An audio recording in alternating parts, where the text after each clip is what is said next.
That is some pretty powerful music to come on stage to. I was expecting something more like Bring on the Clowns getting up here. So, hey, my name is Mark Miller, and I'm thankful for the opportunity to kick off this series. Josh actually texted me back in December to ask me if I'd be available to teach on this Sunday or preach on this Sunday. And, I didn't ask enough questions, but, in our early exchanges, he says, I just think you would have a lot more credibility with this topic than I would to kick it off. And I'm like, hey, man, I'm happy to preach, but what is the sermon series about? And he says, it's the things rich people know. And so I said, no, I'm serious, Josh. I'm happy to preach, but what's the sermon series going to be about?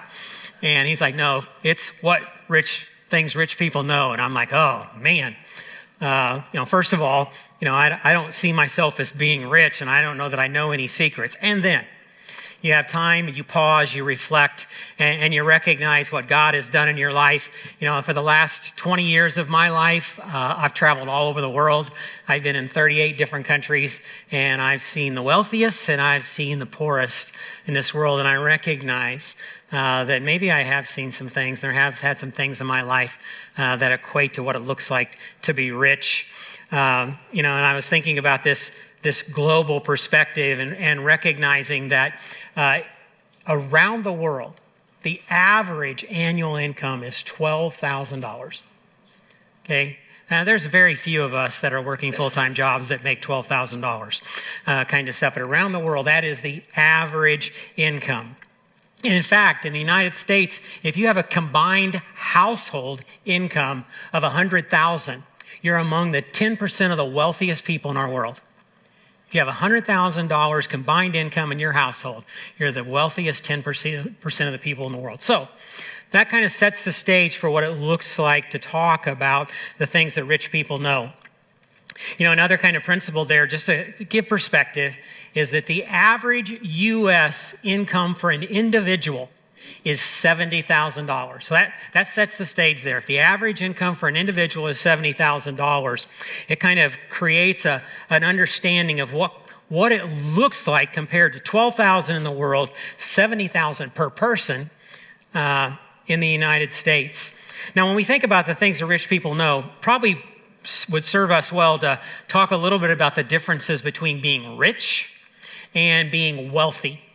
Those two terms, because there are some distinctions there. When we think about being rich, we're really typically talking about income, and now obviously that's relative, but we're talking about the idea of our current spending, how much money we have, what's in the checking account, what's in the savings account, what's our budget look like. But when we talk about wealth, our perspective tends to shift towards assets.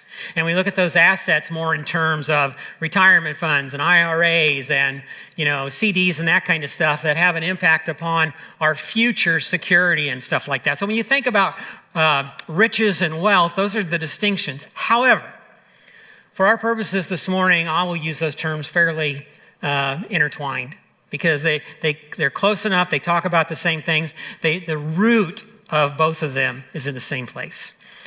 So again, just kind of keep that in mind as we think about that. Now, I want to talk about my story a little bit, and I will throughout this morning. But when I was a kid growing up, my summers revolved around carnivals. You had school carnivals, the parks all had carnivals, you had the fairs, the churches had carnivals, even grocery stores would have carnivals that would show up and be in the parking lot. And one of my favorite things that I remember about the carnivals wasn't the rides, it was the games that you could win prizes. Okay, you go buy your tickets, you give a ticket, and you get to do the game. And one of the games that I remember the most was what was called the duck pond. And you guys remember that? Okay, now I have lots of ducks because I have a Jeep, but this is one of my ducks out of my Jeep. But in the duck pond, you give your little ticket, and then you got to pick out a duck. And you turned it over, and on the bottom of it, it told you what the prize was. And typically, it was like small, medium, large trinkets kind of stuff. But there was always one in there that was the big prize. And we'll just say it was $50 for the sake of argument. And, I'd play that thing over and over and over again, not because I needed more trinkets, but because that $50 represented a life change for me. And I would just spend, and I would spend, and I would spend for the opportunity to have a life-changing experience.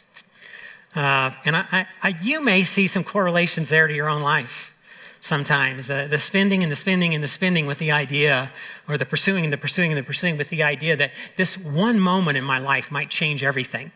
You know, when my ship comes in, or when I win the lottery. I don't know how you do that without playing it, but whatever that looks like. But I wonder if you can relate to that idea of thinking about if just this one thing would happen, my life would be perfect. You know, everything would be set. And I think probably many of us do. Let's take a quick poll here, okay? How many people in this room would like to be rich? Okay, and liars, you can raise your hands too, okay? How many people in this room would like to be rich? Okay, how many people in this room believe they're rich? Okay, I see that there's still a few hands in there. The lion's share of us want to be rich. Most of us do not think of ourselves as being rich. We have this thing out there, and you know, we're Christians, many of us in this room, and so we would never say out loud, we're a little awkward raising our hands saying, I want to be rich. But the reality is all of us make choices in life that reflect some kind of intercultural thing that says rich is better, right? Can we agree with that kind of stuff? But most of us just don't see ourselves there. And you think about it, it's like, why would we really want to be rich? Why would we want to be rich? What does rich do for us? See, research tells us that Americans typically see this topic through this lens. Rich equals happy, and happy equals content. If I was just rich, I would be happy. If I had this level of wealth, I would be happy. And if I was happy, then I would be content with my life. But the reality tells us different. Because most of us who have achieved or come close to that level of richness, what do we want? The next level of richness. And so it creates this cycle of always never being happy and always being discontent with our lives because we can never reach that. There was a study done by the University of Pennsylvania that showed that happiness does correlate to wealth. In fact, as people's income increased, they got happier until this magic number of $100,000. And once people hit $100,000, there was no longer a euphoria attached to being wealthier or an increase in our riches. Because there's something about it that we recognize, something switches, and it's like, that doesn't satisfy. This probably isn't going to satisfy either. And that's why I think we can all relate to a sermon series that talks about the secrets that rich people know. What we're really talking about are principles that'll help us reflect on how we think and therefore have the opportunity to make changes in how we live. Now, any of us would probably, like, if there was a magic formula to being rich, would like, yeah, please share that with us today. Because when we think about rich, most of the time it boils down to those simple things of we want to take the vacations we want to drive the cars we want to drive, we want to live in the houses or the neighborhood we want to live, we want to retire when and where we want, and we want to live our lives stress-free and worry-free. And if hearing the title of the Secrets Rich People Know led you to believe that I could deliver on those things, I probably need to start bringing you down slowly, okay? Because if that was your expectation, I can almost assure you I'm going to disappoint, because the reality is the principles we're talking about can only deliver on one of those things. And I'll let you figure out which one of those things it was. Now, these are the things we're going to be talking about in the series, okay? That there are secrets that truly rich people know. People who are truly rich know these things. Interesting enough, even though our conversation this morning revolves around money, this has little to do with how much money we have. Because the how much is very relative, but being rich is something entirely different. These secrets are just principles that when we put them into practice lead us in the direction of being truly rich by living truly rich lives.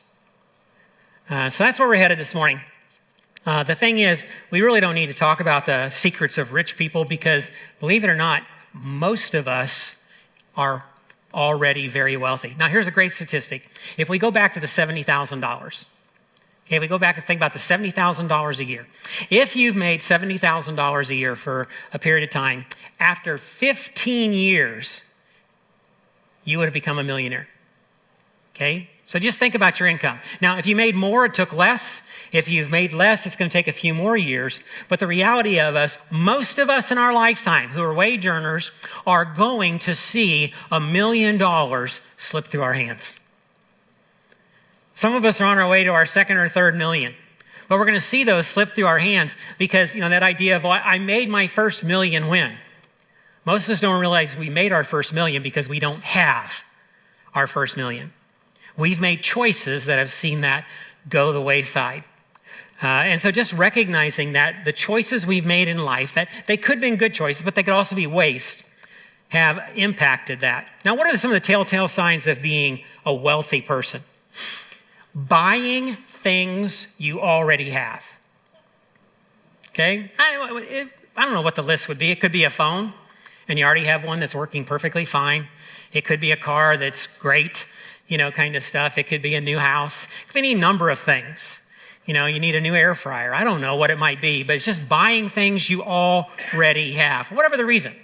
You go in the store and you see it and you like it, or saw it on the television or stuff like that. What about continuing to fill a closet with clothes when it's already full? Anybody done their spring cleaning yet? Any clothes leave the house? Garage sales, Goodwill, garbage, whatever the case may be. Perfectly good clothes. When I was thinking about this message, I was thinking about my closet. And I'm going to tell the sanitized version of it. My wife would tell an entirely different version of it. But I figured that I could go probably close to a month without ever having to do laundry. Just by wearing something different every day. Does that mean I didn't buy any clothes last year? Oh, heck no. Kind of stuff. I happen to like shoes. And so I could wear a different pair of shoes. Not quite one for every month, but I could go a long way on wearing different shoes every day. But what about renovating or remodeling a house or any kind of upgrades that we do around a house where it's perfectly good, but we just want something better? This is judgment-free, no shame here, but here's the point. I want everybody to see. If you have ever done any of those things, surprise, you're wealthy. If you can buy things you already have, you're wealthy. If you can replace things that are working perfectly well, have life left in them, you're wealthy. And so in reality, you already know what it takes to make you rich, dollars and cents. But do you have what it takes to make you rich in terms of a life that's full? And that's what we really want to explore here today. Our modern reality tells us that many of us will get to the end of our money before we get to the end of our month. And basically what that means is the money runs out before the month's over. And so we're living paycheck to paycheck kind of stuff. Frequently, we spend money we don't have because we run out of money before the end of the month. And we pay for the privilege called interest. So we spend more than we have. We don't stop spending. We go out and spend more, and we pay somebody so that we can spend more, so that we will have less. Okay? Figure out the logic in this one. Somebody's getting wealthy, and it isn't who? It isn't us, okay? In a lot of cases, we're stressed and suffer from anxiety about a future determined by present or past choices. We're living with a reality now, not based upon our current circumstances, but based upon a decision that we made last week, last month, last year. And we're still paying for it. And it's still impacting our lives today. We're stressed, we're suffering anxiety. Too many times, couples fight and marriages end in divorce as a result of financial issues. In fact, a study was done that showed that of the couples that are in the process of getting a divorce or have gotten a divorce, 1/3 of them would point to financial issues as the thing that was the tipping point for the dissolution of their marriage. And so this is an important conversation for the sakes of our lives and the things that we're doing. Now, as we've already seen, Americans in general are already wealthier assets than most of the world, and many of us in this room are richer than the typical American. But all that aside, there's another aspect of this conversation that's very important for the ones that are in this room. Many, if not most of us, are Christians. And our faith ought to shape our worldview when it comes to riches, to wealth, to our finances, to our assets, whatever the case may be. Now, the Apostle Paul wrote a letter to a young pastor that he was mentoring who was over a church in Asia Minor. And that letter is Paul's letter to Timothy in 1 Timothy, that Paul talks to both Timothy and the church under his charge. And he says, those who want to get rich fall into a temptation and a trap and to many foolish and harmful desires that plunge people into ruin and destruction. For the love of money is the root of all kinds of evil. Some people, eager for money, have wandered from the faith and pierced themselves with many griefs. Now, what's important for us to understand there is that Paul is not writing this as a critique of what was the modern world in his time. He was writing it as a critique of the church in his time. And we're talking in less than 100 years period of time, the church has taken what was given to them by the resurrection of Jesus Christ and has shifted their focus to the world. They still called themselves Christians, but their focus wasn't on Christ. They're focused on what it looked like to be a part of the culture that they lived in. And so these people who wanted to get rich, and define that however you want, they wanted something they didn't have. That led to temptation, a trap, foolishness, harmful desires that resulted in ruin and destruction. It ruined their lives, it ruined their marriages, it ruined their families, and it ruined their churches. And Paul was encouraging us to avoid those kind of decisions, because he's very clear about what the result is of having our sights set in the wrong place. So if getting rich or being wealthy in worldly terms is your dream, then Paul is very clear what it's going to cost you. Now keep in mind, Paul wrote this 2,000 years ago. What we know, looking back on 2,000 years of history, is that the truth has not changed. If that is what you want, there'll be a price that you have to pay. Not just in dollars and cents, but in your family and in your future and in your faith. So this brings us to the very first secret that rich people know, okay? And that is, not everyone will become wealthy, but anyone can choose to be rich. You know, what if it, as believers, we redefined rich apart from dollars and cents and redefine rich in terms of everything that is a part of our lives?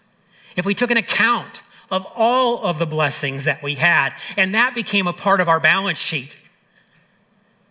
You know, how often do we just sit down and just write out all of the things I'm thankful for and allow that to overshadow all the things I don't have? Because the blessings in my life are so powerful and are so rich. Paul also wrote these words to Timothy in chapter 6. He said, but godliness with contentment is great gain. For we brought nothing into the world and we can take nothing out of it. But if we have food and clothing, we will be content with that. Okay? Godliness, contentment with great gain. So what Paul seems to be suggesting is this idea of godliness. And my definition of godliness is basically we just think like God. We see the world like God. We care about other people like God. And we value things like God. And so godliness with contentment, according to Paul, shows that our needs are being met.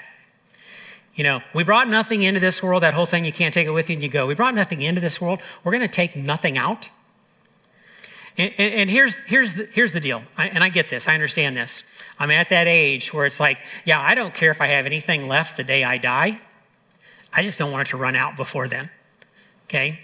Now, I'll take Gloria into account a little bit. I want to have enough for her to be able to say the same thing. But, people are like, well, yeah, but I want to leave generational wealth for my kids. I've been in ministry for 40 years. I have seen more families destroyed by generational wealth than blessed by it. I have seen families that I thought were tight blow completely apart because of generational wealth. Do I want to leave something for my kids? Yeah. I want to remember I was here, kind of stuff. But I am not going to live my life on the basis of providing generational wealth because in most cases it does not do God's will, kind of stuff. In fact, Gloria and I just did our estate documents, and our estate documents are very clear. The first thing that comes out of our estate goes to the kingdom. That's right off the top, and then it starts trickling down from there. But it's like, I don't care what's left. I only care what matters at the front end. And so godliness plus contentment equals needs met. Now, elsewhere in Philippians, Paul writes to the church in Philippi, and he says, I am not saying this because I am in need, for I have learned to be content, whatever the circumstances. I know what it is to be in need, and I know what it is to have plenty. I have learned the secret of being content, and in each and every situation, whether well-fed or hungry, whether living in plenty or in want. So Paul describes there that my ability to be content is not based upon having or not having. Because he says, I have experienced having, and I have experienced not having, and I am content. So the measure of my contentment, the measure of my riches, is not in having or not having, it's in who I am in that minute, in that moment. So Paul's words to Timothy and those to the church challenge us certainly to be content. Paul's letter is challenging every one of us to pursue contentment, but it also challenges us to wrestle with what are our needs in life. What are our needs in life? What do I really need? See, for too many of us, it's the power of wants or even desires that fuels our discontentment. It's not our needs. It's what robs us of contentment and God's desires for our lives because, we have our needs. This is what I need to survive. But I have those wants. And usually our wants are wrapped up in kind of everybody else has it. So I want what everybody else has. And then our desires fall into that realm of, well, somebody has that, and I saw this on Instagram or Facebook or TikTok, and I want what somebody else has, and that moves into the realm of desire. And we just have to recognize that the pursuit of those things comes at a cost.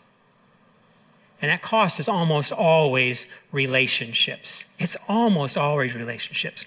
So with that being true, and if we understand it that way, then it becomes easy for us to say that becoming rich is a choice.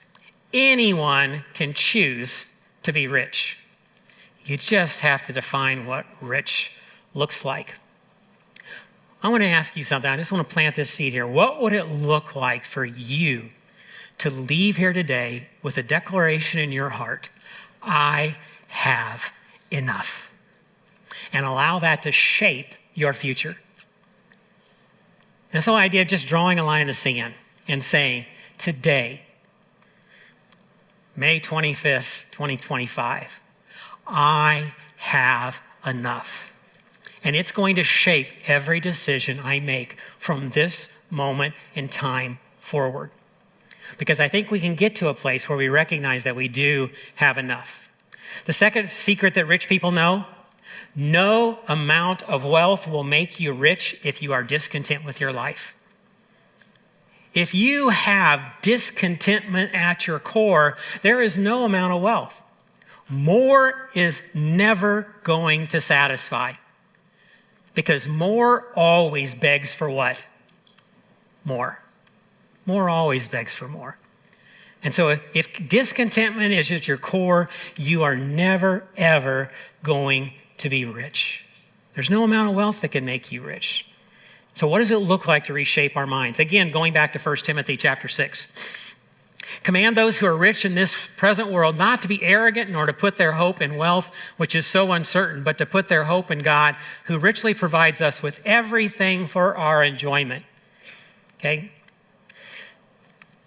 Command them to do good, to be rich in good deeds, to be generous and willing to share. In this way, they will lay up treasure for themselves as a firm foundation for the coming age, so that they may take hold of the life that is truly life. So what Paul says is those of us who are rich, and we've determined that by at least some definition, everyone in this room is what? Rich. So by the authority of God invested in me, okay, you need to recognize that you need to put your hope in God, not in things. Things are not going to satisfy. God is the only thing that will satisfy. And when Paul sums it all up, he says, be rich in good deeds. Be rich in good deeds. The thing that makes your life valuable is not how much you have, but what you do. That's what makes you valuable to the kingdom. That's what makes you valuable to your children. That's what makes you valuable to your spouse. That's what makes you valuable to your friends. That's what makes you valuable to your faith community. Is that if we were to choose to be rich in good deeds. The reality for too many of us, though, in our current circumstances, is that everything is screaming for our attention related to, I got too many bills and not enough money. Okay? Because this is a very practical thing. I won't even ask for a show of hands, but I know that there are a lot of people, just statistically, that right now have too many bills and not enough money. Too many bills and not enough money. So simple logic dictates that if I have too many bills and not enough money, I have two options. I can spend less or I can make more. I can spend less or I can make more. The problem is in our culture today, spending less is rarely the choice that we make. Rarely. And so then we're looking at what are the ways that I can make more. But there are consequences to the choice to solve my problem by making more. You'll work extra hours at the expense of those you care deeply about. You'll find yourself constantly thinking about your finances. Constantly. It will consume you. It will get in the way of your marriage. It will get in the way of your relationship with your kids. It'll get in the way of your relationship with God. It will get in the way of your happiness. And we know happiness is related to contentment. So it really messes with that equation that we started with, that rich equals happy equals content. Because what we find out is we can't get there from here. That is a path that does not take us where we want to be. But what if we could learn to be content with what we have and choose to be rich in the blessings of God and the deeds of our life? What if we could be satisfied with who we are and seek to be content with the life as God has called us to? What would that look like? What would that change? Let's go back to Philippians 4 one more time and read it, but we'll add a verse to it. I'm not saying this because I am in need, for I have learned to be content in whatever circumstances. I know what it looks like to be in need. I know what it looks like to have plenty. I have learned the secret of being content in any and every situation. Whether well-fed or hungry, whether living in plenty or in want, I can do all this through him who gives me strength. Now it's that last line. I can't do this by myself. But Paul promises that we can do all things through Christ who gives us strength. See, we can leave here today choosing to be rich. We can leave here today choosing to be content. But it is a what? It's a choice. It's a choice. I want to read for you as kind of our closing prayer, a prayer that's on my to-do list. I read this every morning, and I want to share it to you. You can bow your heads, you can close your eyes, you can listen. It doesn't matter to me, but allow it to wash over you as a prayer. Father, please open my eyes that I may see and always be mindful of what I am holding back from you. I know that there are parts of my life that I do not let you into, and areas which I do not want to give up control. Please transform me and renew my mind so that I can know you and your will. Lord, I want to surrender all to you. I want you to be at the center of my life, and I do not want to shut you out of the places where I am afraid or I am ashamed. Holy Spirit, please wash over me and help me to break free and to experience total freedom in you. Because that's what this conversation is about. It's about being free from the things of this world so you can embrace the goodness of God. Because I believe that you can choose to leave here rich. You can choose a path of contentment. But it is a choice that we all have to make.